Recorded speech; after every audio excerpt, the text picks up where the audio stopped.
అధ్యక్ష, అట్లాగే ఏదైతే పపైన్ ఉందో ఆ పపైన్ కూడా అది ఫుడ్ ప్రాసెసింగ్ ఇండస్ట్రీలో చాలా ఉపయోగము. దాన్ని ఆ పపాయని దేని నుంచి తీస్తారంటే ఈ పపాయ నుంచి తీస్తారు అధ్యక్ష. పపాయ అంటే బొబ్బాసా, దాని లీవ్స్ నుంచి.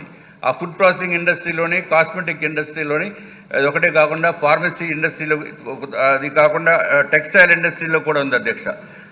మనం ఎక్కడ చూసినా ఏదైతే ప్యాకేజ్ ప్రొడక్ట్స్ చూస్తే మేడ్ ఇన్ ఆంధ్రప్రదేశ్ అని ఎక్కడ కనపడదు అధ్యక్ష. మనం ఎక్కడ ఫ్లైట్లో వెళ్ళినా మేడ్ ఇన్ మహారాష్ట్ర అని ఉంటుందో, లేకపోతే ఇతర జిల్లాల పేరు ఇతర రాష్ట్రాల పేర్లు ఉంటాయి, కానీ మేడ్ ఇన్ ఆంధ్రప్రదేశ్ అని మాత్రం ఎక్కడ కనపట్టలేదు అధ్యక్ష. కాబట్టి వీరు తప్పనిసరిగా రాష్ట్ర ప్రభుత్వము, క్రిందటి ప్రభుత్వం 5 సంవత్సరాలు ఫుడ్ ప్రాసెసింగ్ బదులు వాళ్ళు ప్రాసెసింగ్ సెంటర్స్ కింద పెట్టుకునే అవకతవకలతోనే ప్రాసెసింగ్ జరిగింది. ఇప్పుడు మన ప్రభుత్వం వచ్చింది కాబట్టి దీనిపైన ప్రత్యేకమైన శ్రద్ధ పెట్టి ఏది మనం ప్రమోట్ చేయవలసింది ఆర్గానిక్ ఫార్మింగ్ ప్రమోట్ చేయాలి అధ్యక్ష.